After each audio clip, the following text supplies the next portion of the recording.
आपण दिवाळखोरी कायद्याअंतर्गत प्रक्रियेबद्दल माहिती करून घेत होतो। या प्रक्रियेमध्ये रिझर्व्ह बँकेच्या वतीने मोठी जी थकीत कर्जाची खाती आहेत ती खाती संदर्भित केली जातात आणि मग तिथे या थकीत कर्जाच्या वसुलीसाठी उपलब्ध असलेल्या प्रॉपर्टीज त्याचं व्हॅल्युएशन हे केलं जातं आणि त्याचबरोबर बँकांचे जे दावे आहेत म्हणजे आउटस्टँडिंग अमाऊंट आहे ती किंवा प्रॉव्हिडंट फंड ग्रॅच्युइटी किंवा पेन्शन पोटी जे लेबरचे क्लेम्स आहेत ते किंवा इतर क्रेडिटर्स या सगळ्यांचे क्लेम एकत्रित केले जातात आणि मग जी प्रॉपर्टी आहे त्याचं व्हॅल्युएशन केल्यानंतर त्या जे काय ॲक्टिव्हिटी होती ती ॲक्टिव्हिटीसाठी जर कोणी खरीददार पुढे आला तर त्याला ते जी युनिट आहे ते युनिट त्या व्हॅल्युएशनच्या बेसिसवर ते हँडओव्हर केलं जातं आणि त्याच्यातर्फे ती जी रक्कम आहे ती रक्कम दिल्या जाते। म्हणजे त्याच्यामध्ये दोन प्रक्रिया आहेत, एक रिझोल्यूशन प्रक्रिया आणि दुसरी इन्सॉल्वन्सी प्रक्रिया। इन्सॉल्वंट जर एखाद्या माणसाला जाहीर केलं तर कायदेशीर त्याचं अस्तित्व संपतं, म्हणजे तो कुठलंही ॲग्रीमेंट करू शकत नाही, कॉन्ट्रॅक्ट करू शकत नाही। जसं ल्युनेटिक माणूस आहे तसाच इन्सॉल्वंट माणूस हा देखील कायदा रिकॉग्नाइज करत नाही आणि म्हणून हे जे थकीत कर्जदार आहेत ते कर्जदार शक्यतो त्या दिवाळखोरीच्या मार्गाने जातच नाहीत, ते रिझोल्यूशनच्या मार्गाने जातात आणि मग रिझोल्यूशनच्या मार्गाने जात असताना त्या एंटिटीकडे ज्या काही ॲसेट्स आहेत त्याचं व्हॅल्युएशन करून मग जो विकत घेणारा माणूस आहे तो काही एक ऑफर देतो, त्याच्यावर चर्चा होते आणि अंतिमतः ते जे युनिट आहे ते युनिट त्या नव्या माणसाला हँडओव्हर केलं जातं। सकृतदर्शनी जर बघायला गेलं तर एखादं युनिट बंद पडलं तर तिथले कामगार बेरोजगार होतील, त्या ज्या ॲसेट्स आहेत त्याचं व्हॅल्युएशन संपेल, त्याच्यापेक्षा नवीन माणसांनी विकत घेतलं आणि ते चालू केलं तर रोजगार कायम राहील किंवा त्या ॲसेट्सची जी व्हॅल्यू आहे ती कायम राहील किंवा ती पुन्हा पुनरुज्जीवित होईल। बघा किती महान काम होतं आहे असं दाखवलं जातं आणि हे तसं बघायला गेलं तर सकृतदर्शनी पटण्याजोगं आहे। पण याच वेळी ह्या सगळ्या ॲडमिटेड क्लेमच्या अगेन्स्ट रिअलायझेबल व्हॅल्यू जर आपण तपासून बघितली तर जे आकडे आहेत ते आकडे मात्र भयावह आहेत। सरासरी आकडा एक आपण सांगितला की साधारण 35% पैसे वसूल होतात, 65% पैशावर पाणी सोडून द्यावं लागतं आणि ज्या रकमेवर पाणी सोडून द्यावं लागलं अशी रक्कम 8 लाख कोटी रुपयांपेक्षा जास्त आहे हे आपण बघितलं। आता यातले काही जे युनिट्स आहेत ते इंडिव्हिज्युअली आपण त्यांची जर रक्कम बघूया।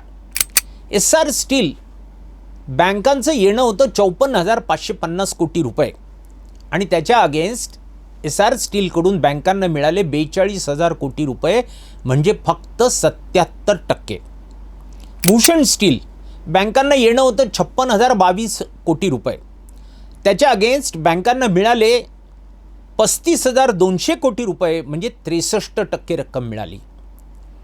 तिसरं अलोक इंडस्ट्रीज बँकांना येणं होतं 29,500 कोटी रुपये, ॲज अगेन्स्ट दॅट बँकांना मिळाले 5,050 कोटी रुपये म्हणजे जेमतेम 12% फक्त। एमटेक ॲटो बँकांना येणं होतं 12,500 कोटी रुपये, त्याच्या अगेन्स्ट बँकांना मिळाले पैसे 2,700 कोटी रुपये म्हणजे 22%। मग मनोज इस्मात बँकांना येणं होतं 12,025 कोटी रुपये, ॲज अगेन्स्ट दॅट पैसे मिळाले 2,875 कोटी रुपये म्हणजे फक्त 26% रक्कम बँकांना मिळाली। मग आलं व्हिडिओकॉन, छत्रपती संभाजीनगरसाठी तर हे नाव खूप परिचित आहे, लोकप्रिय आहे। अशा व्हिडिओकॉनकडून बँकांना येणं होतं 64,000 कोटी रुपये, तर बँकांना जे पैसे मिळाले ते होते फक्त 2,962 कोटी रुपये म्हणजे 5% रक्कम फक्त वसूल झाली आणि बँकांना 95% रकमेवर पाणी सोडून द्यावं लागलं। DHFL दिवाण हाऊसिंग फायनान्स लिमिटेड येणं होतं 87,000 कोटी रुपये, बँकांना मिळाले 37,250 कोटी रुपये म्हणजे फक्त 43% एवढे। ही कोटीतली रक्कम जर तुम्ही बघितलीत तर ती भयचकित करायला लावणारी आहे।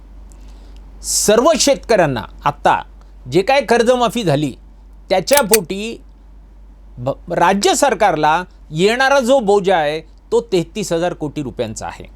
म्हणजे यातलं एक मोठं खातं जर तुम्ही घेतलं तर त्याच्यात केलेला जो सॅक्रिफाईस आहे त्याच्या तुलनेने हा सॅक्रिफाईस कितीतरी कमी आहे हे यातून स्पष्ट होतं. आता दुसरं की काही प्रक्रिया पाहिजे, कारण जलद गतीने डिस्पोजल होतं.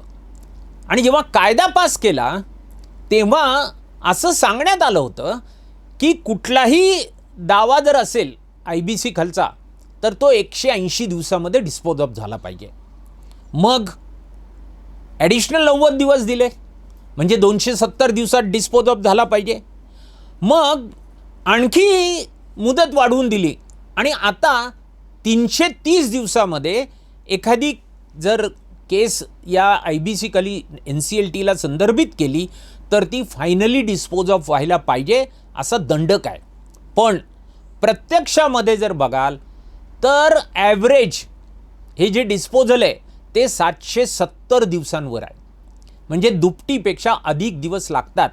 म्हणजे प्रक्रिया जलद होईल असं जे म्हटलं जात होतं तोही जो उद्देश आहे तोही उद्देश इथे सफल होत नाही. म्हणजे जे काय निकष या इन्सॉल्वन्सी आणि दिवाळखोरी कायदा आणि या प्रक्रियेसाठी लावल्या गेले होते ते कुठलेच निकष यात पूर्ण होताना आपल्याला दिसत नाहीत. मग प्रश्न निर्माण होतो, हा पैसा कोणाचा आहे? हा पैसा शेवटी घाम गाळून जमा, जो सामान्य माणूस बँकेमध्ये पैका जो जमा करतो त्यातून निर्माण झालेला हा पैसा आहे. मग या सामान्य माणसाला हा पैसा कुठे जातो हा विचारण्याचा अधिकार आहे की नाही? कारण त्या सामान्य माणसापैकी जर काही लोक आपल्या हाऊसिंग लोनचं इन्स्टॉलमेंट परत नाही करू शकले तर काय होतं? आता आपण पेपरमध्ये बातम्या वाचतो, पठाणी वसुली एजंट लगेच त्याच्या घरापाशी जातात, गुंडगिरी करतात, त्याचं जगणं मुश्किल करतात. काही खेड्यातून तर लोकांना या जाचाला कंटाळून आत्महत्या कराव्या लागल्या होत्या. त्यांच्याकडून येणं किती होतं? काही जणांच्याकडून 1.5 लाख, 2 लाख, 2.5 लाख किंवा 50,000 रुपये. पण तेवढ्यासाठी पण या थकीत कर्जदारांना आपले प्राण गमवावे लागले होते. बरं, त्यांच्याकडे काय ॲसेट आहेत पण पैसे वसूल देऊ इच्छित नाहीत असं नव्हतं. आज अनेक कारणांमुळं ते हतबल झालेले आहेत, असहाय्य झालेले आहेत, म्हणून ते पैसे परत करू शकलेले नाहीत. पण त्यांना एका वेगळ्या पद्धतीने व्यवस्था बघते. पण जे मोठे थकीत कर्जदार आहेत त्यांच्यासाठी मात्र एक रेड कार्पेट सारखं हा इन्सॉल्वन्सी ॲक्ट त्यांना बाहेर पडण्याचा मार्ग दाखवतो. ही अतिशय वाईट गोष्ट आहे, चिंता करायला लावणारी आहे. पण मग मुद्दा हाच आहे की या प्रक्रियेवर आपण प्रश्न का उपस्थित करू शकत नाही आणि तो केला पाहिजे, तो तुम्ही करावा. याच हेतूने ही माहिती आम्ही तुमच्यापर्यंत पोहोचवतोय. यातूनच तुम्हाला माहिती मिळेल, ज्ञान मिळेल, तुमच्यामध्ये एक इन्क्विजिटिव्हनेस डेव्हलप होईल, अधिकाधिक माहिती तुम्ही करून घ्याल आणि आपल्या हक्कांचं रक्षण कराल. त्याचबरोबर जर चुकीच्या गोष्टी होत असतील तर त्याच्यावर प्रश्न उपस्थित करण्याचं धाडस पण तुम्ही कराल, हीच अपेक्षा आहे. या आणि अशाच अनेक माहिती तुमच्यापर्यंत पोहोचवण्यासाठीच बँकिंग एज्युकेशन ट्रेनिंग रिसर्च अकादमीच्या वतीने पर्याय यूट्यूब चॅनलद्वारे आम्ही तुमच्यापर्यंत पोहोचत आहोत. तुम्ही सबस्क्राईब करा, तुम्ही लाईक करा, तुमचे मित्र आहेत त्यांना या व्हिडिओ क्लिप्स फॉरवर्ड करा, त्यांनाही आवाहन करा की तेही या पर्याय फाउंडेशनच्या परिवारामध्ये सहभागी होतील. तुम्हाला जर काही अधिक माहिती हवी असेल तर कॉमेंट बॉक्समध्ये आवर्जून टाका. ती माहिती त्याचे पुन्हा पॉडकास्ट आम्ही तुमच्यापर्यंत घेऊन येऊ. यासह या एपिसोडमध्ये इथेच थांबूया. देविदास तुळजापूरकर, पर्याय फाउंडेशन.